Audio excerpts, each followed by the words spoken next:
Hello students, मेरा नाम वरुण है और आप सबका मेरे YouTube channel the study bye Varun पे स्वागत है। आज के इस वीडियो में हम आधुनिक भारत के इतिहास के एक महत्वपूर्ण टॉपिक बंगाल विभाजन या स्वदेशी आंदोलन जो 1905 में हुई थी उसको लेकर के आए हैं। और आज हम लोग इसमें स्वदेशी आंदोलन तथा बंगाल विभाजन को सही तरीके से पढ़ेंगे। देखिए, बंगाल विभाजन का कंसेप्ट क्या है कि अंग्रेजों के जो वायसराय थे लॉर्ड कर्जन कर्जन जिसका जो कार्यकाल है वो 1899 से लेकर के 1905 तक 1899 से लेकर के 1905 तक का इनका कार्यकाल है। और ये एक ऐसा व्यक्ति था जो साम्राज्य विस्तार तथा समाजवादी कंसेप्ट का ये व्यक्ति था। ये चाहता था कि हमारा एक्सपेंशन हो साथ ही हमारा कंट्रोल भी बढ़े, क्योंकि एक्सपेंशन ये हड़प नीति के तहत कर नहीं सकते थे, क्योंकि 1858 में जो महारानी की घोषणा पत्र आई उसमें हड़प नीति को उन्होंने त्यागने की बात कही थी कि हम हड़प नीति नहीं करेंगे। तो ये क्या चाहते थे कि हमारा जो अधिकार है, हमारा जो यहाँ पे रेगुलेशन चल रही है, प्रशासनिक जो व्यवस्था है वो सुचारू रूप से चले, जिसके लिए कर्जन के द्वारा फूट डालो और राज करो की नीति अपनाई गई कि भाई बंटवारा करो और उनके ऊपर राज करो। मुख्यतः जो बंटवारा है वो 2-3 आधारों पे होती है। जैसे एक धर्म के आधार पे कि हिंदू मुस्लिम को बांट दो, दोनों को अलग अलग करो और दोनों को एक दूसरे के बारे में उल्टा सीधा कहते रहो ताकि वो सब आपके फेवर में रहे और आप अपना काम करें। एक होता है धर्म के आधार पे। दूसरा भाषा के आधार पे। भाषाई आधार पे जो बंटवारा है वो भी बहुत ही महत्वपूर्ण है, बहुत महत्वपूर्ण है। आप देखिएगा कि अगर बिहार है, उत्तर प्रदेश है, जो बहुत अधिक भाषा वाले जो राज्य हैं वहां पे आप देखिएगा कि एक भाषा दूसरे भाषा को कहीं ना कहीं थोड़ा बहुत अलग करता है, थोड़ा डिफरेंशिएट करता है। साथ ही साथ आप देखते हैं कि बाहर में जब हम एक भाषा के लोग कभी भी मिलते हैं तो हमारे अंदर जो लगाव होता है वो अधिक होता है in compare to other language person. तो भाषा के आधार पर ही बांटा जाता है। तीसरा है क्षेत्र के आधार पर। मतलब अगर आपका बंटवारा कर दिया गया, आप सामान्य भाषा के एक ही भाषा के लोग हैं और अगर आपका बंटवारा कर दिया गया तो वहां पर भी विवाद होना वो संभव है। और इसी कंसेप्ट का उपयोग करके कर्जन के द्वारा बंगाल का विभाजन किया गया। यहां पे एक मैप लगा हुआ है जिसमें आप देखते हैं कि ये जो है ना, ये ग्रीन कलर का क्षेत्र है जिसमें बेसिकली असम, बांग्लादेश के वर्तमान क्षेत्र और बंगाल के जो पश्चिमी क्षेत्र, पूर्वी क्षेत्र है उनको रखा गया। और ये जो पूरा का पूरा क्षेत्र है जो बेसिकली रेड कलर वाला क्षेत्र है, ये पूरा का पूरा क्षेत्र, इन क्षेत्रों को अलग कर दिया गया, जो कि पहले असम को हटा दिए तो लगभग ये सारे के सारे क्षेत्र बंगाल में ही आते थे। उन्होंने क्या किया, बंटवारा करके ये जो क्षेत्र है इसको कहा कि ये पूर्वी बंगाल हो गया और इसको कहा कि ये सिर्फ बंगाल के नाम से जाना गया। ये मुख्य रीजन क्या था कि ये जो क्षेत्र था यहां जो बंगला लैंग्वेज के लोग थे, बंगाली बोलने वाले थे, उनकी संख्या अधिक थी और यहां पे बंगाली बोलने वाली की संख्या कम थी, क्योंकि यहां पे बिहार, झारखंड, उड़ीसा के लोग आते थे, यहां पे हिंदी बोलते थे, उड़िया बोलते थे। इन क्षेत्रों में बंगाली बोलने वाले की संख्या कम थी। तो देखिए, भाषा आधार पर बांट दिया गया। दूसरा, इस क्षेत्र में सर्वाधिक जो है ना वो कौन थे, वो मुस्लिम थे। इस क्षेत्र में जो लोग रहते थे वो सर्वाधिक के सर्वाधिक मुस्लिम लोग थे। कौन थे? मुस्लिम लोग थे। और ये जो क्षेत्र था यहां पे मुस्लिम की संख्या बहुत ही कम थी। अब इन्होंने क्या किया, धर्म के आधार पर बांट दिया कि ये जो ग्रीन वाला क्षेत्र है, ऑलरेडी ये इस्लाम धर्म का ये कलर भी है, इस क्षेत्र में मुस्लिम बहुलक क्षेत्र था और ये क्षेत्र में मुस्लिम अल्पसंख्यक था। इस क्षेत्र में ये जो पूरा क्षेत्र है यहां पर बंगाली बोलने वाले बहुसंख्यक थे और यहां पे बंगाली बोलने वाले अल्पसंख्यक थे। साथ ही साथ जो नीचे का क्षेत्र है, उड़ीसा का क्षेत्र, यहां पे उड़िया बोला जाता था, जिसके कारण यहां पे लोगों को, भारतीयों को यह लगा कि ये जो बंटवारा कर्जन के द्वारा किया गया है ये हमारे एकता को, अखंडता को बांटने के लिए किया गया है। मतलब हमें ये ब्रेक कर रहे हैं, स्प्लिट कर रहे हैं, हमें ये विभाजित कर रहे हैं ताकि हम अलग हो जाएं और इनका जो राजकाज का कार्य है, इनका जो प्रशासनिक कार्य है, इनका जो शासन करने का कार्य है उसे ये आसानी से कर लें। और ये हमारे द्वारा जो विद्रोह की जाती है जिसमें हम दोनों साइड के लोग मिलके उस विद्रोह का हम संचालन करते हैं या उस विद्रोह में भाग लेते हैं, हमें ये बांटना चाहते हैं। जो कि कर्जन का कंसेप्ट था, जो कि कर्जन जो बंगाल विभाजन का कंसेप्ट था ये सबसे पहले 1903 में लेकर के आया था सबसे पहले। लेकिन उस समय बहुत इसकी दाल नहीं गली और इसने उसको ठंडे बस्ते में डाल दिया। लेकिन इसके मन में यह चल रहा था कि हमें बंगाल विभाजन करना है, तो इसने तर्क दिया कि भाई बंगाल का क्षेत्र बहुत बड़ा है और एक गवर्नर के द्वारा ही पूरे क्षेत्र में कार्य की जाती है, मतलब एक ही गवर्नर इसके हैं, तो एक गवर्नर से यह संभव नहीं, इसलिए हमें दो गवर्नर की जरूरत है, तो इसीलिए हम इन दोनों का बंटवारा कर रहे हैं। ये उन्होंने क्या दिया, ये उन्होंने अपने तरीके से तर्क दिया, कुतर्क कह सकते हैं, एक जबरदस्ती जो ना था थित्थर वाला तर्क, वो थित्थर वाला तर्क यहां पर दिया था। लेकिन बाद में लोगों को, भारतीयों को यह आभास हो चुका कि ये जो उनके द्वारा तर्क दी जा रही है, ये तर्क नहीं, ये कुतर्क है। बेसिकली ये भारतीयों को विभाजित करने के लिए ये कर्जन का एक प्लान है। और इसीलिए कहा गया कि कर्जन जो है ना, वो 1858 के अधिनियम के बाद जो सबसे अधिक बांटो और राज करो की जो नीति है उसका पालन करने वाला यही वायसराय था, जो 1899 से लेकर के 1905 तक भारत का वायसराय, ब्रिटिश इंडिया का वायसराय रहा है। चलिए अब थोड़ा सा देखते हैं इस टॉपिक को हम लोग। पहला कहता है मूल कारण। देखिए मूल कारण का यहां पे विभेद है, मूल कारण में अंतर है। अंग्रेजों का कहना था कि हम बेसिकली बंगाल का जो विभाजन है वो इसलिए कर रहे हैं ताकि हमें शासन कार्य जो है वो चलाने में बने, हम शासन कार्य को चलाने में बने। लेकिन भारतीयों का कहना था कि ये एक गलत है, जो कि अगर देखा जाए गवर्नमेंट, जो ब्रिटिश गवर्नमेंट की पॉलिसी कहती है, वो पॉलिसी ये कहती है कि अगर हम बंगाल का विभाजन करते हैं तो हम ये जो राष्ट्रवाद है और यह जो कह सकते हैं ये जो क्रांतियां चलती हैं, ये जो आंदोलन होते हैं, इन आंदोलन को हम आसानी से कुचल सकते हैं। तो अगर पूछा जाए कि बंगाल विभाजन का वास्तविक कारण क्या था, मूल कारण क्या था, तो मूल कारण यही था कि कर्जन द्वारा बंगाल विभाजन का निर्णय भारतीय राष्ट्रवाद को कुचलने के लिए किया गया था। लेकिन कर्जन ने यह तर्क दिया, क्योंकि ये कह नहीं सकता था कि राष्ट्रवाद को कुचलने के लिए दे रहे हैं, ये जैसे ही कहता पुनः विद्रोह छिड़ जाता बहुत बड़ा, तो 1857 से ही बड़ा विद्रोह हो जाता। तो इसने अपना एक तर्क दिया कि भाई हम प्रशासनिक व्यवस्था को सुदृढ़ करने के लिए बंगाल को दो भाग में बांटना चाहते हैं, जिसके लिए कर्जन के द्वारा सर्वप्रथम दिसंबर 1903 में बंगाल विभाजन को करने के लिए इन्होंने क्या किया, इन्होंने अपना एक कुतर्क पेश किया कि हम बंगाल प्रेसिडेंसी एवं अन्य प्रेसिडेंसियों में बहुत बड़ी है, जिसके कारण हम बंगाल का विभाजन करना चाह रहे हैं। यह सबसे पहला जो कंसेप्ट है, फर्स्ट कंसेप्ट जो है, यह कर्जन के द्वारा 1903 में दिया गया। लेकिन कुछ कारणों से इनका यह जो कंसेप्ट था ये पास नहीं हुआ, जिसके कारण 1903 में बंगाल विभाजन कर्जन के द्वारा किया नहीं गया। तो अगर कभी क्वेश्चन पूछे कि कर्जन के द्वारा बंगाल विभाजन के लिए पहली बार अवधारणा कब उपयोग की गई थी, तो वो था 1903 में, दिसंबर 1903 में अवधारणा दी गई थी, लेकिन उसे पारित किया नहीं गया।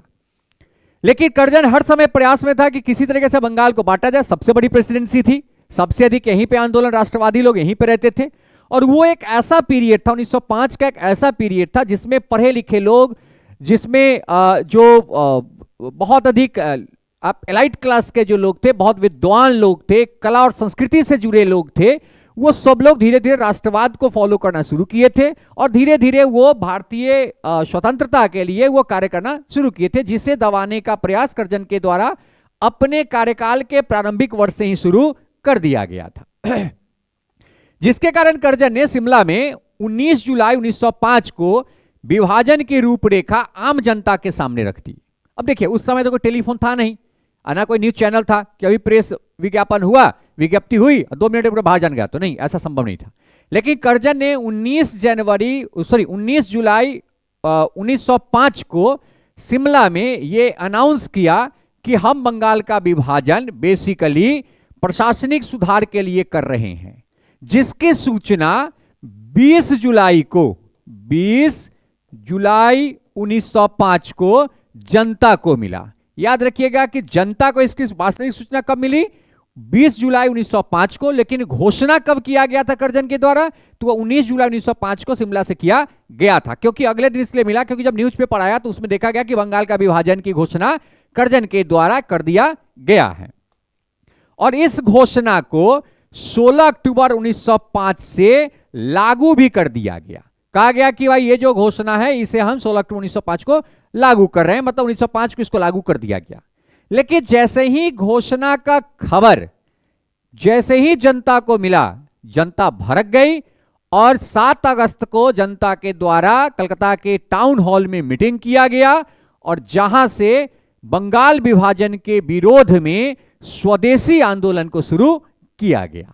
तो बंगाल विभाजन का पहला प्रयास कर्जन ने कब किया था? 1903 में, दिसंबर 1903 में, जो सफल नहीं हुआ। पुनः कर्जन के द्वारा 19 जुलाई 1905 को बंगाल विभाजन की घोषणा शिमला से की गई, जिस घोषणा का खबर लोगों को अगले दिन 20 जुलाई को मिला और इस विभाजन को 16 अक्टूबर 1905 को लागू कर दिया गया, जिसके कारण पूरे बंगाल के क्षेत्र में विरोध और रोष की लहर फैल गई। जिस विरोध और रोष के कारण लोगों के द्वारा क्या किया, इकट्ठा होकर के जनसभाएं प्रारंभ की गई और उस जनसभा में पहला जो जनसभा वो 7 अगस्त को टाउन हॉल कलकत्ता में हुआ। वहीं से स्वदेशी आंदोलन को शुरू किया गया, जिसे बहिष्कार आंदोलन भी कहा जाता है।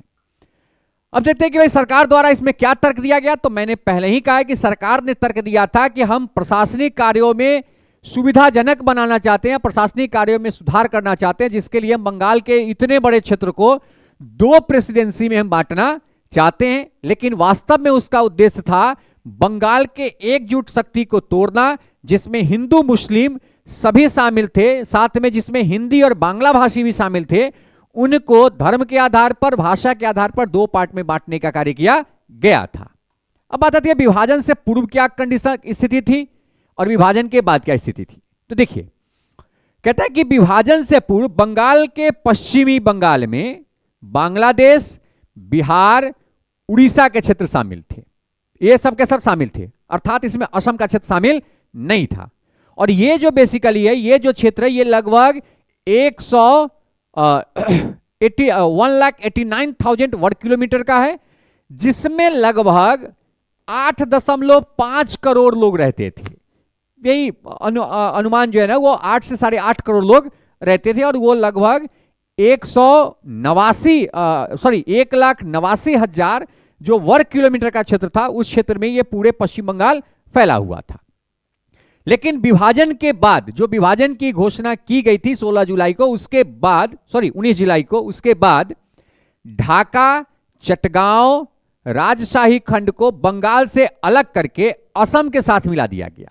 अब ये जो सबसे पीछे वाला जो इसका पार्ट है, आप यहां पे देख लीजिए, ये जो पार्ट है, ये सब के सब जो था, ये असम के साथ दे दिया गया। ये जो पूरा ढाका वाला पार्ट है ना, जो आपका बांग्लादेश वाला पार्ट है, ये किसमें मिला दिया गया? असम में, जो कि पहले ये पार्ट पश्चिम बंगाल का क्षेत्र था।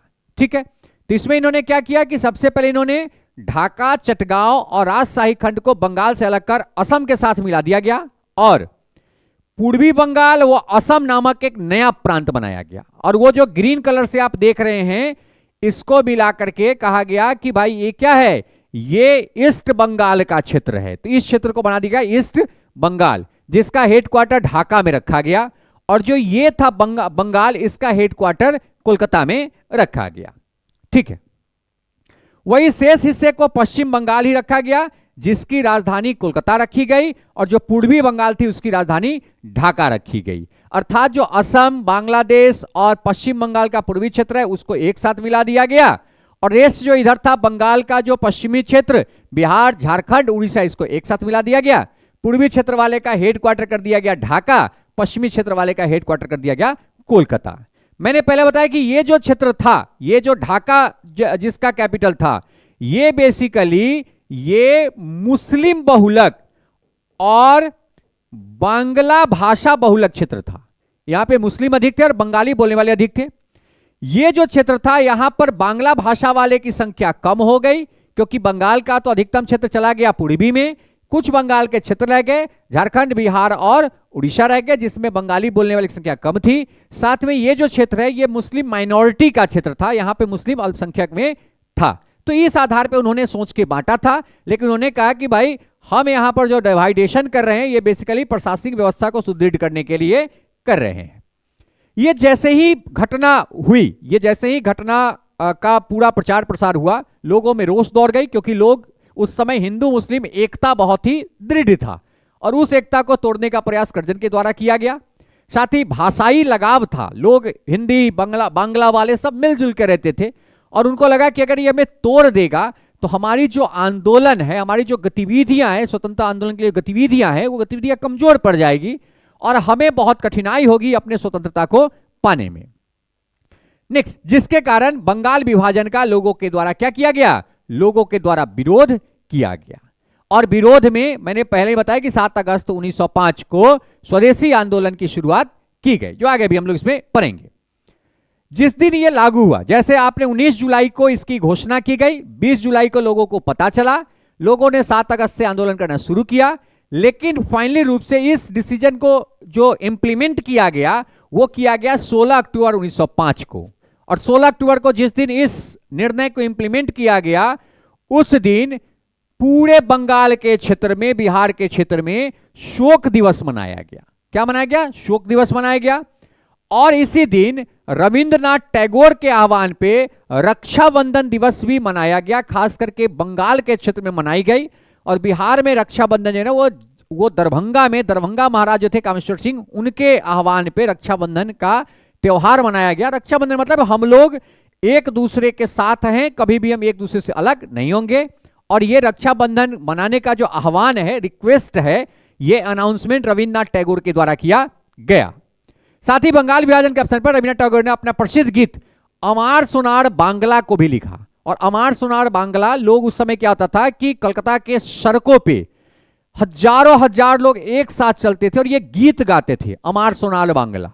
मतलब हमारा जो है ये जो बंगाल का क्षेत्र, ये बहुत ही महत्वपूर्ण है, हम इससे अलग नहीं हो सकते। ये गीत जो रविन्द्रनाथ टैगोर के द्वारा लिखा गया था, ये इस आंदोलन का एक प्रमुख गीत बनकर के आया था, जो बाद में चल करके बांग्लादेश के द्वारा इसको अपने गीत में भी शामिल किया गया है, अपने नेशनल सॉन्ग में भी इसको शामिल किया गया है। इस विभाजन के विरोध के माध्यम से स्वदेशी एवं बहिष्कार आंदोलन का जन्म हुआ।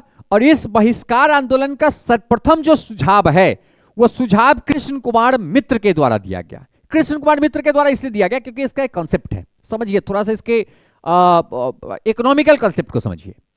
बेसिकली क्या है, ये जो ब्रिटिश इंडिया का, जो ब्रिटिशेस का जो था, जो ब्रिटिशेस का जो पीरियड था, जो पीरियड हम कह सकते हैं कि 1757 से लेकर के 1947 का पीरियड था, 190 वर्ष का जो पीरियड था, इस पीरियड को इकोनॉमी के बेस पे, ब्रिटिश इंडिया इकोनॉमी के बेस पे बेसिकली 3 भाग में डिवाइड किया गया है, 3 भागों में इसको बांटा गया है। पहला जो था वो था 1757 से लेकर के 1812 का पीरियड। दूसरा जो पीरियड था वो था 1813 से लेकर के 1857 का पीरियड। और तीसरा जो पीरियड था वो था 1858 से लेकर के और 1947 का पीरियड। ये 3 पीरियड इस समय बनाया गया, ये ब्रिटिश इंडिया इकोनॉमी के बेस पे था। ये जो पीरियड था, ये पीरियड में बेसिकली जो ब्रिटिश इंडिया थे उनके द्वारा व्यापार पर मुख्य फोकस किया गया।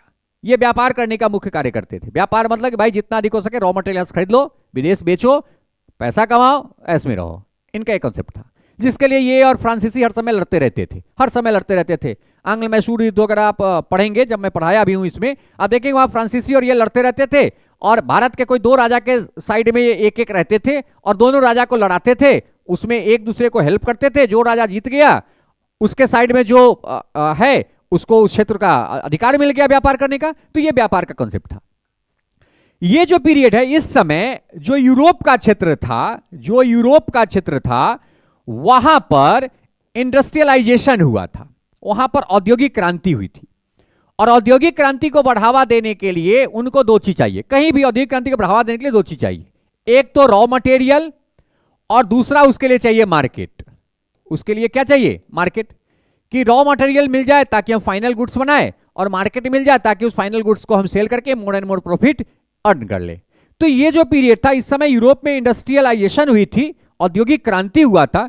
और ये ऐसा एक पीरियड था जिस पीरियड ने भारतीय इकोनॉमी को सबसे अधिक बर्बाद किया है। इस पीरियड में अंग्रेजों का कंसेप्ट था कि भाई भारत से कच्चा माल खरीदो, उसको ब्रिटेन लेकर के जाओ। इनका देखिए, इनका कितना बढ़िया एक अपना स्ट्रक्चर बनाए थे कि भाई इंडिया जो है ना, इंडिया ब्रिटेन को ब्रिटिशेस को रॉ मटेरियल देता था और उस रॉ मटेरियल से ब्रिटेन में क्या बनता था, फाइनल गुड्स बनता था, ठीक है। और उस फाइनल गुड्स को ला करके कहां पे बेचा जाता था, भारत में बेचा जाता था। अर्थात आप देख लीजिए कि औद्योगिकरण की जो प्रक्रिया है उसके लिए भारत इनके लिए एक मोहरा का काम करता था।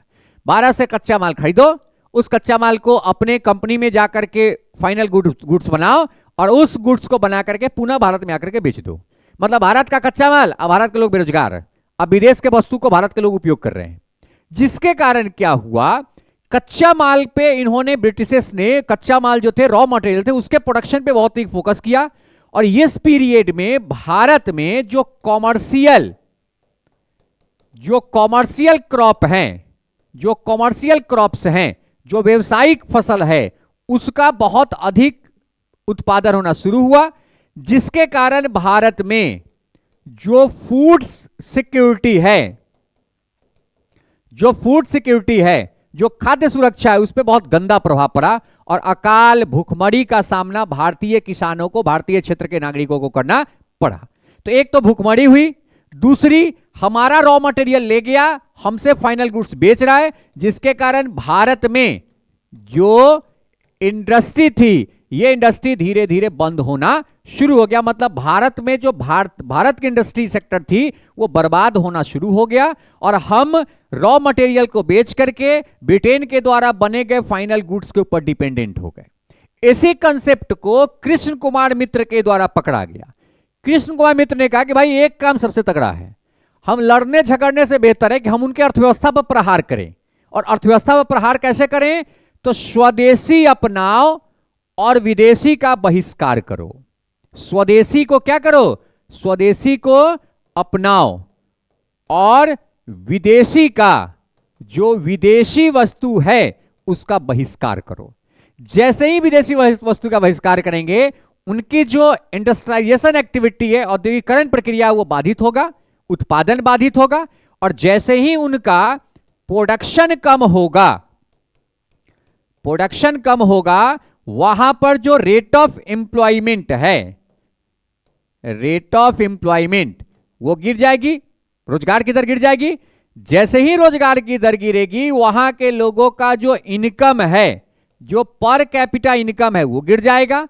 और पर कैपिटा इनकम जैसे ही गिरेगा, वहां पर रेट ऑफ पॉवर्टी, जो गरीबी का दर है, वो बढ़ जाएगी और मजबूरी में आकर के उसको हमारे सामने झुकना पड़ेगा, क्योंकि उस समय भारत एक कंज्यूमर कंट्री था।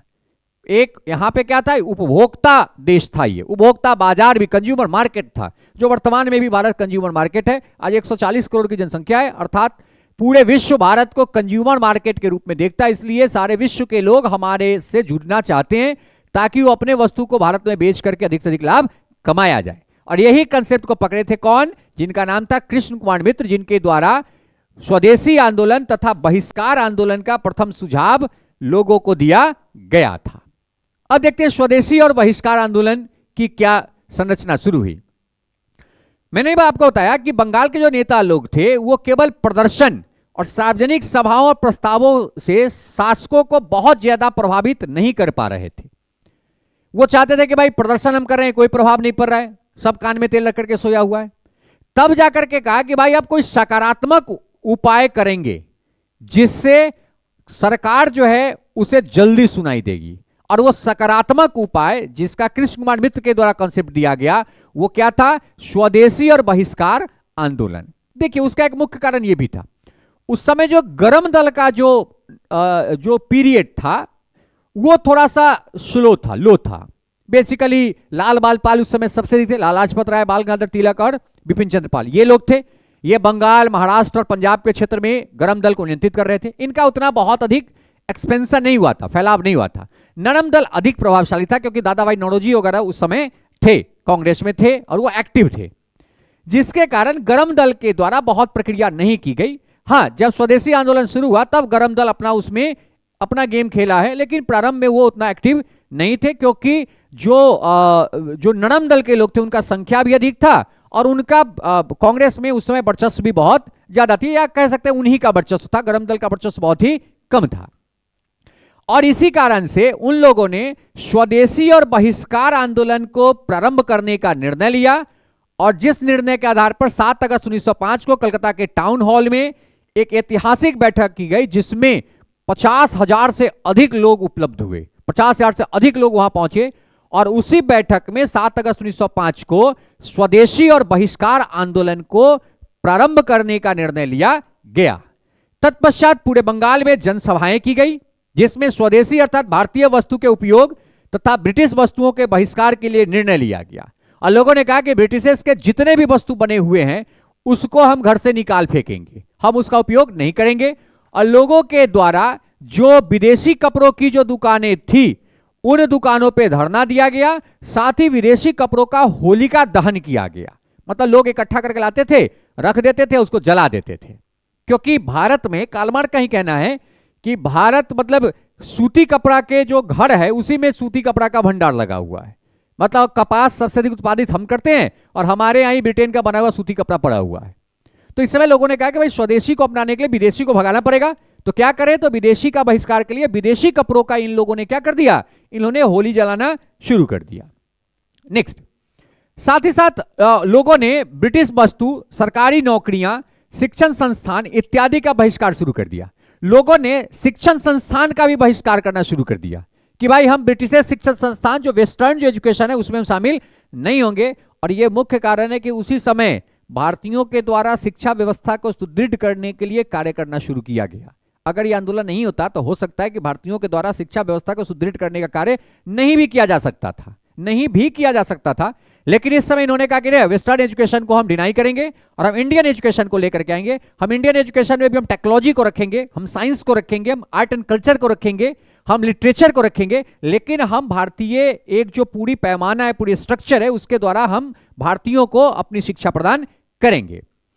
जिसके कारण इस आंदोलन में बड़ी संख्या में छात्र छात्राओं, हिंदू, मुस्लिमों और महिलाओं के द्वारा भाग लिया गया। साथ ही साथ इस आंदोलन में मुस्लिम के प्रमुख नेता जैसे अब्दुल रसूल, लियाकत हुसैन, मुजफ्फर खां इत्यादि ने भी इसमें भाग लिया। और बंगाल विभाजन के दिन पूरे बंगाल में शोक दिवस के रूप में मनाया गया। किसके द्वारा? स्वदेशी और बहिष्कार आंदोलन के सदस्यों के द्वारा यह मनाया गया था।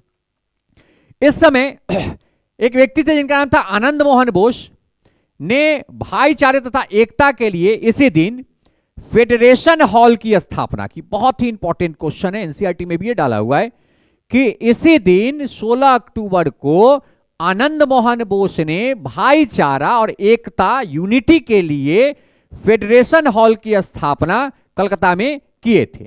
साथ ही साथ गुरु रविंद्रनाथ टैगोर ने 16 अक्टूबर को राखी दिवस के रूप में मनाने का आह्वान किया था, जो मैंने पहले ही बताया है, जिससे हिंदू और मुस्लिमों में आपसी भाईचारा तथा प्रेम बढ़े।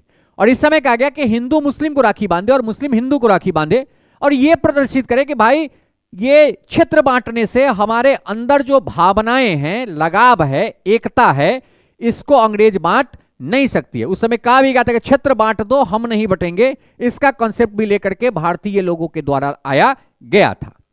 साथ ही साथ बहिष्कार तथा स्वदेशी आंदोलन को मजबूत करने के लिए स्वयं सेवकों को संगठित किया गया तथा जन समितियां भी बनाई गई। जन समिति बनाया गया और स्वयं सेवक जो संगठन थे उनको भी लाया गया, ताकि वो गांव-गांव जाकर के, कस्बों में जाकर के स्वदेशी वस्तुओं के उपयोग को बढ़ावा देने के लिए लोगों को अवेयर करें। इससे दो फायदा हुआ। एक फायदा यह हुआ कि भारत में पुनः जो काश्तकार थे, जो हथकरघा का काम करते थे, उनको रोजगार मिलना शुरू हो गया। साथ ही साथ भारत में जो कॉमर्शियल क्रॉप के कारण जो फूड क्रॉप्स की उत्पादन कम हुई थी, खाद्य फसल की उत्पादन कम हुई थी, वो उत्पादन धीरे धीरे बढ़ना शुरू हो गया।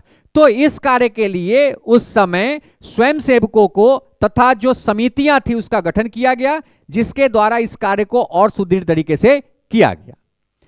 16 नवंबर 1905 को कलकत्ता में एक विशाल सम्मेलन का आयोजन किया गया, जिसमें रविन्द्रनाथ टैगोर, सुरेंद्र नाथ बनर्जी और बिपिन चंद्र पाल जैसे नेता शामिल थे। बिपिन चंद्र पाल ये वही है लाल बाल पाल के एक पार्ट, जिन्होंने गरम दल के तरफ से बंगाल में स्वदेशी और बहिष्कार आंदोलन का क्या किया था, नेतृत्व किया था। वही महाराष्ट्र में तिलक के द्वारा और लाला लाजपत राय के द्वारा बेसिकली पंजाब के क्षेत्र में इस आंदोलन का नेतृत्व किया गया था। इसी सम्मेलन में मैंने पहले बताया कि भाई शिक्षा को इन्होंने वेस्टर्न एजुकेशन को भी इग्नोर किया, और जिस वेस्टर्न एजुकेशन को इग्नोर करके इन्होंने भारतीय शिक्षा को बढ़ावा देने के लिए इसी सम्मेलन में राष्ट्रीय शिक्षा परिषद, नेशनल एजुकेशन काउंसिल का इन्होंने स्थापना किया। नेशनल एजुकेशन काउंसिल की स्थापना कब हुई है? तो 16 अक्टूबर 1905 को हुई है, भारतीय शिक्षा को बढ़ावा देने के लिए। इस परिषद का उद्देश्य था राष्ट्रीय नियंत्रण के द्वारा जनता को इस तरह की साहित्य, वैज्ञानिक, तकनीकी शिक्षा देना जो राष्ट्रीय जीवन धारा से जुड़े हों, ताकि इसे एक तो कि भाई राष्ट्रीयता का भी जन्म हो, साथ में लोगों को तकनीकी वैज्ञानिक शिक्षा भी प्राप्त हो, जिसके लिए इन्होंने राष्ट्रीय शिक्षा परिषद, नेशनल एजुकेशन काउंसिल का गठन इनके द्वारा अक्टूबर 1905 में कोलकाता में किया गया। नेक्स्ट, 14 अगस्त 1906 को इसी के अनुसार बंगाल नेशनल कॉलेज की स्थापना की गई। किसके अनुसार किया गया? तो ये नेशनल जो एजुकेशन काउंसिल था, इसके जो उद्देश्य थे उसके आधार पर 14 अगस्त 1906 को बंगाल नेशनल कॉलेज की स्थापना की गई तथा अरविंदो घोष को इस कॉलेज का प्रथम प्रिंसिपल बनाया गया। तो बंगाल नेशनल कॉलेज की स्थापना कब हुई है? 14 अगस्त 1906 को। प्रथम प्रिंसिपल कौन बने थे? अरविंदो घोष बने थे। और ये बेसिकली राष्ट्रीय शिक्षा परिषद की स्थापना के राष्ट्रीय शिक्षा परिषद के द्वारा इसे स्थापित किया गया था। नेक्स्ट, बंगाल में राष्ट्रीय शिक्षा को प्रसारित करने का बंगाल में जो राष्ट्रीय शिक्षा को बढ़ावा देने का जो मुख्य कार्य किया गया है वो डॉन सोसाइटी के द्वारा किया गया है, पहले ही किया गया था। और उसी डॉन सोसाइटी के कॉन्सेप्ट पे इन लोगों ने राष्ट्रीय शिक्षा परिषद की गठन 1905 में की थी, जो कि डॉन सोसाइटी का जो गठन है, स्थापना है, वो 1902 में ही कर दिया गया था। और ये बेसिकली विश्वविद्यालय कमीशन के विरोध में सतीश चंद्र मुखर्जी द्वारा किया गया था। किसके द्वारा किया गया था?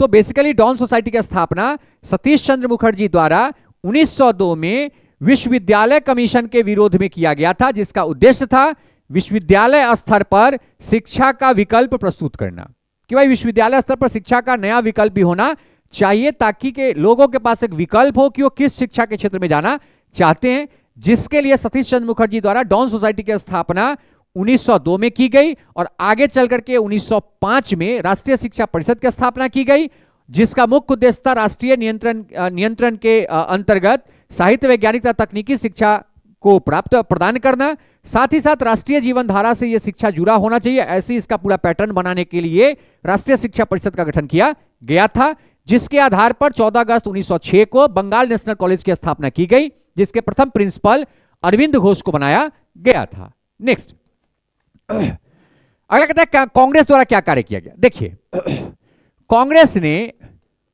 1906 में अपने कोलकाता अधिवेशन में, ऐसे ही डिस्प्यूट था कांग्रेस के बीच, नरम दल चाहते थे कि गरम दल का जो अध्यक्ष है उसे हम न बनने थे, क्योंकि गरम दल चाहता था कि भाई इस समय लाजपत राय को बेसिकली क्या बनाया जाए? अध्यक्ष बनाया जाए। ये इनका अपना एक अलग डिस्प्यूट था।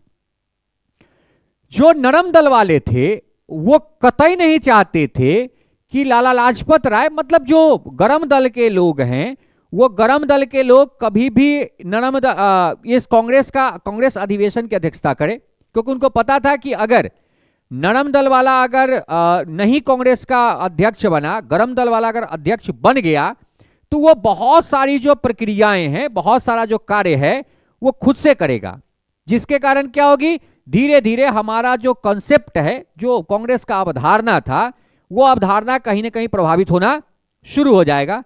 जिसके लिए वो लोग नहीं चाहते थे कि कांग्रेस का जो अध्यक्ष है वो कभी भी तिलक बने, सॉरी मैंने आपको राजा राम मोहन कह दिया, तिलक, बाल गंगाधर तिलक बने, तो वो तिलक का विरोध करते थे। गरम दलवा चाहता था कि नहीं, तिलक अधिवेशन की अध्यक्षता करे। अब इसमें हो क्या, तो उस समय दादा भाई नौरोजी देश से बाहर विदेशों में थे, तो दादा भाई नौरोजी को स्पेशली बुलाया गया कि आप आइए और कांग्रेस का इस अधिवेशन की अध्यक्षता कीजिए। तो दादा भाई नौरोजी, आपको मैंने पढ़ाया भी है कांग्रेस में कि दादा भाई नौरोजी कांग्रेस के 3 बार अध्यक्षता किए थे। एक तो दूसरे अध्यक्ष थे वो 1886 के, फिर 93 में आए और फिर 1906 में आए। और 1906 में कलकत्ता अधिवेशन की अध्यक्षता दादा भाई नौरोजी के द्वारा किया गया, जो कि गरम दल चाहते थे कि तिलक बने। मैं गलती से गलत नाम बोल दिया हूं, तो गरम दल चाहते कि तिलक बने, लेकिन तिलक इसमें अधिवेशन की अध्यक्षता नहीं की। उस समय दादा भाई नौरोजी के द्वारा गरम दल को शांत किया गया कि भाई आराम से रहो यार, सब होगा, जो आप कहोगे वो सब होगा। लेकिन गरम दल मान गए, क्योंकि गरम दल वाले दादा भाई नौरोजी को मानते थे, उनको आइडियल वो मानते थे, तो वो शांत हो गए। इस अधिवेशन में कांग्रेस के द्वारा लगा कि अगर गरम दल वाले का बात नहीं माना जाए, स्वदेशी आंदोलन को सपोर्ट नहीं किया जाए ना, तो सब मारेगा, पक्का पीटेगा नरम दल वाले को। और वो लोग थे गरम दल को पीट देते थे, वो तुरंत मारते। अगले बार ही और नेक्स्ट 1907 में जो सूरत में अधिवेशन हुआ उसमें मारा पीटी हो चुका, जिसमें नरम दल और गरम दल कांग्रेस की बंटवारा हुई, जिसे हम सूरत स्प्लिट के नाम से जानते हैं, जो 9 वर्ष के बाद फिर से जाकर के 1916 में लखनऊ अधिवेशन में उसको मिलाया गया, जिसे हम लखनऊ पैक्ट के नाम से जानते हैं, जो कि मैंने आपको पढ़ाया भी है, गवर्नर जनरल और कांग्रेस, उसमें मैंने ये बताया भी है। तो दादा भाई नौरोजी 1906 के कोलकाता अधिवेशन की अध्यक्षता करते हैं, और उसी अधिवेशन में कांग्रेस के द्वारा कुछ घोषणाएं की गई, जिसमें पहला घोषणा था कि कांग्रेस ने इसमें कहा कि देश की जनता का प्रशासन में कोई प्रतिनिधित्व नहीं है तथा सरकार की सुधार की मांगों पर कोई विचार नहीं करती है, इसलिए भारतीय राष्ट्रीय कांग्रेस बंगाल विभाजन का बहिष्कार आंदोलन का समर्थन कर रही है। तो कहा कि भाई प्रशासन में भारतीयों का कोई हस्तक्षेप नहीं है, इसलिए बंगाल विभाजन के विरोध में जो स्वदेशी और बहिष्कार आंदोलन प्रारंभ हुआ है उसका कांग्रेस समर्थन करती है। मतलब नरम दल वाले, गरम दल वाले सब इसका समर्थन करेंगे। दूसरा, कांग्रेस ने यह भी मांग की कि ब्रिटिश सरकार के अन्य कई उपनिवेशों की तरह भारत को भी अधिशासी उपनिवेश का दर्जा मिले, मतलब एग्जीक्यूटिव जो कंट्री है उसका दर्जा हमें मिलना चाहिए, मतलब हमारे पास भी प्रशासनिक कार्य को करने के लिए अधिकार होना चाहिए। तीसरा, इन्होंने कहा कि कांग्रेस के इस अधिवेशन में बंगाल के स्वदेशी आंदोलन के समर्थन में प्रस्ताव पारित करते हुए विदेशी वस्तुओं के बायकॉट का आह्वान किया गया, और कांग्रेस कहा कि हम भी विदेशी वस्तुओं के बायकॉट का आह्वान करते हैं, अर्थात हम भी स्वदेशी आंदोलन और बहिष्कार आंदोलन का समर्थन करते हैं। साथ ही साथ कांग्रेस ने कहा कि कांग्रेस ने अंग्रेजी विद्यालयों का बहिष्कार करने और राष्ट्रीय शिक्षा संस्थानों में अध्ययन करने के पक्ष में प्रस्ताव किया। कहा कि भाई जो राष्ट्रीय शिक्षा परिषद के द्वारा जो संस्थान की स्थापना की जा रही है आप उसमें पढ़िए, आप वेस्टर्न एजुकेशन को इग्नोर कीजिए। तो ये 1906 में जो कलकत्ता अधिवेशन जो दादा भाई नौरोजी की अध्यक्षता में हुई थी, जिसमें गरम दल चाहता था कि तिलक बने, लेकिन नरम दल दादा भाई नौरोजी को बना करके गेम पलट दिए, उस अधिवेशन में कांग्रेस के द्वारा यह घोषणा किया गया था। मैंने अभी जस्ट बताया कि इसमें इस अधिवेशन की अध्यक्षता कौन के थे? दादा भाई नौरोजी किए थे, जिसके कारण गरम दल वाला थोड़ा सा शांत हो गया था। लेकिन गरम दल वाले में वो अंदर से आक्रोश था कि हमें और अधिक करना चाहिए, जिसके कारण 1907-8 तक आते आते स्वदेशी आंदोलन की तीव्रता कम हो गई। इसका मुख्य कारण था कांग्रेस का फूट, क्योंकि 1907 में जो सूरत में हुआ था, इसमें कांग्रेस दो भागों में क्या हो गया? दो भागों में बट गया, जिसके कारण अगले वर्ष ही धीरे धीरे यह आंदोलन शांत पड़ गया। लेकिन यह आंदोलन एक ऐसा आंदोलन था जिसने बहुत अधिक दे करके गया। जैसे इस आंदोलन के अलावा इस आंदोलन में स्वदेशी आंदोलन का प्रभाव बेसिकली साहित्य संस्कृति के क्षेत्र पर भी पड़ा। लोग साहित्यकारों को सुनने लगे, क्योंकि इस आंदोलन में साहित्यकारों के द्वारा बहुत अधिक कार्य भी किया गया। साथ ही साथ इस समय बंगाल साहित्य में देश भक्तिपूर्ण तथा अन्य विषयों के उच्च स्तरीय साहित्य की रचना हुई, और इस समय जो बंगाल साहित्यकार लोग थे वो पूरे देश को भक्तिमय कर दिए थे, राष्ट्रभक्त बना दिए थे, क्योंकि इनके द्वारा बहुत अधिक साहित्यों की रचना किया गया था। रविंद्रनाथ टैगोर, रजनीकांत सेन, द्विजेंद्र लाल राय, मुकुंद दास, इनके द्वारा विभिन्न प्रेरणा स्रोतों, गीतों और कविताओं को रचा गया, जिनसे लोगों में नया उत्साह बढ़ा। और ये सब लोग जो थे, चाहे वो रजनीकांत सेन की बात कर लें, रविन्द्रनाथ टैगोर की बात कर लें, मुकुंद दास की बात कर लें, ये सब के सब लोग उस समय कविता लिखते थे, गीत लिखते थे, साहित्यिक लाइन लिखते थे, जो लोगों को आकर्षित करे और लोगों को इस विरोध आंदोलन के तरफ खींच करके लाए। इस क्षेत्र में कला के क्षेत्र के दौरान अवनींद्रनाथ टैगोर, जो बेसिकली रविन्द्रनाथ टैगोर के भाई थे, इन्होंने 1906 में Indian society of oriental arts की स्थापना किया। कब किया? Indian society of oriental arts की स्थापना 1906 में रविन्द्रनाथ टैगोर के भाई अवनींद्रनाथ टैगोर के द्वारा किया गया, जिससे प्राचीन भारतीय कला तथा संरक्षण का विकास किया जाए, साथ ही साथ यह संस्था चुने हुए उत्कृष्ट कलाकार को छात्रवृत्ति भी प्रदान करने की घोषणा की और इस संगठन के द्वारा सर्वप्रथम नंदलाल को पढ़ाई के लिए छात्रवृत्ति दिया गया था। तो याद रखिएगा 1906 में रविन्द्रनाथ टैगोर के भाई अवनींद्रनाथ टैगोर के द्वारा Indian society of oriental arts की स्थापना की गई, जिसका मुख्य उद्देश्य था कि विद्यार्थियों को स्कॉलरशिप दे करके उनको साहित्य की पढ़ाई या अन्य पढ़ाइयों के लिए प्रोत्साहित करना। नेक्स्ट, स्वदेशी आंदोलन की सफलता की अगर बात करें, देखिए स्वदेशी आंदोलन सफल रहा। सफल कहने का यह कंसेप्ट था कि 1911 में तीसरी दिल्ली दरबार, थर्ड दिल्ली दरबार होता है, ठीक है। जॉर्ज पंचम आते हैं, 3 दिल्ली दरबार बेसिकली हुआ है। 1877, दूसरा हुआ था 1903 और तीसरा हुआ था 1911, ठीक है। 1877 में बेसिकली कैसरे हिंद की उपाधि वगैरह भी दिया गया था विक्टोरिया को। तो तीसरी दिल्ली दरबार होती है 1911 में, जॉर्ज पंचम आते हैं दिल्ली में, और उस समय जो वायसराय थे उनका नाम था हार्डिंग, इनका नाम था लॉर्ड हार्डिंग। और लॉर्ड हार्डिंग के द्वारा उसी दिल्ली दरबार में यह घोषणा किया जाता है जॉर्ज पंचम के तरफ से कि ब्रिटिश सरकार के द्वारा बंगाल विभाजन को रद्द किया गया। आप समझ सकते हैं, रद्द किया गया मतलब एक डिसीजन को खत्म कर दिया गया। इसलिए कहा गया कि बंगाल विभाजन के कारण जो स्वदेशी आंदोलन प्रारंभ हुआ था वो आंदोलन क्या हुआ था, सफल हुआ था। एक तो यह सफलता का कारण है। दूसरा सफलता का यह कारण है कि लोग जुड़े थे इस आंदोलन से। लोग जुड़ने के कारण जो एकता और अखंडता का जो कंसेप्ट था वो और बृहत हुआ था और विकास किया था कि भाई कोई भी चाहे तो हम बट नहीं सकते, हमें बांटना, क्षेत्र को बांट करके हमें बांटना संभव नहीं है। इसलिए कहा जाता है कि स्वदेशी आंदोलन, बहिष्कार आंदोलन सफल रहा। जो कुछ पॉइंट यहाँ पे लिखा हुआ है, पहला है कि स्वदेशी आंदोलन पर्याप्त सफल रहा। इसका एक महत्वपूर्ण पक्ष था आत्मनिर्भरता पर दिया जाने वाला जोर। आत्मनिर्भरता मतलब अब लोग सेल्फ प्रोडक्शन मतलब आत्मनिर्भर उत्पादन पर जोर दिया। अर्थात इसका अर्थ है कि अब स्वदेशी उत्पादन या स्वदेशी उत्पाद पर अधिक जोर दिया गया। लोग आत्मनिर्भर हो गए, भारत की इंडस्ट्री चलने लगी। दूसरा, आत्मनिर्भरता का तात्पर्य था राष्ट्र की गरिमा, सम्मान, आत्मविश्वास की घोषणा। आर्थिक क्षेत्र में इसका अर्थ देश, उद्योग तथा अन्य उद्यमों को बढ़ावा देना था। मतलब लोग धीरे धीरे आत्मनिर्भर होना शुरू हो गए, यहां की इंडस्ट्री चलनी शुरू हो गई, लोग राष्ट्रवाद के प्रति बहुत अधिक झुकाव आ गए। तो हम कहा गया कि ये जो आंदोलन के बाद है वो आत्मनिर्भरता बढ़ी है लोगों की। नेक्स्ट, अनेक कपड़े मिलें खोली गई, साबुन और दिया सलाई के कारखाने खोले गए, हैंडलूम, राष्ट्रीय बैंक और बीमा कंपनी भी खोला गया और ये सब के सब स्वदेशी थे। साथ ही साथ इसी समय पीसी राय ने प्रसिद्ध बंगाल के केमिकल स्वदेशी स्टोर की स्थापना की थी। बंगाल केमिकल स्वदेशी स्टोर का स्थापना इसी समय किया गया था। किसके द्वारा? पीसी राय के द्वारा। और इसी आंदोलन के बाद धीरे धीरे कुटीर उद्योग का जो दौर है वो फिर से प्रारंभ होना शुरू हो गया। और जब गांधी एरा शुरू होता है तो गांधी एरा में बेसिकली, गांधी के काल में बेसिकली गांधी के द्वारा कुटीर उद्योग को सर्वाधिक बल दिया गया, क्योंकि कुटीर उद्योग एक ऐसा उद्योग अभी भी है जो सर्वाधिक द्वितीय क्षेत्र का रोजगार देने वाला और सबसे अधिक छोटे वस्तु का उत्पादन करने वाला यह क्षेत्र है।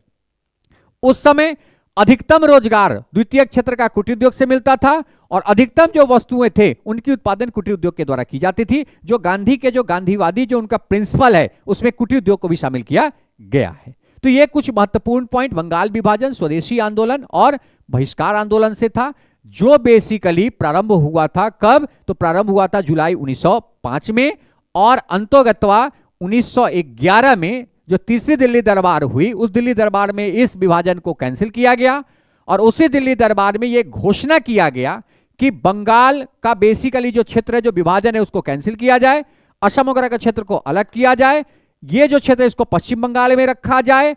और साथ ही साथ इन्होंने कहा कि अब भारत की जो राजधानी कोलकाता थी 1911 तक, उसे वहां से ट्रांसफर करके दिल्ली लाया जाए। और हार्डिंग के कार्यकाल में, लॉर्ड हार्डिंग के कार्यकाल में ही भारत की राजधानी को कोलकाता से दिल्ली लाया गया था, जिसके बारे में मैं गवर्नर जनरल टॉपिक में पढ़ाया भी हूं, जो ऑलरेडी हमारे यूट्यूब चैनल पे अपलोड है, जो आप यूट्यूब चैनल के प्ले स्टोर में जाकर के, आप प्ले लिस्ट में जाकर के आप हिस्ट्री टॉपिक के जो फाइल है वहां पे वो सारे के सारे रिकॉर्ड किए हुए हैं, जिसका मैंने टॉपिक के साथ साथ क्वेश्चन भी उसमें एमसीक्यू भी रिकॉर्ड किया है। आप वहां से देखेंगे तो एक भी ऐसा क्वेश्चन जो गवर्नर से संबंधित है वो छूटने वाला नहीं है।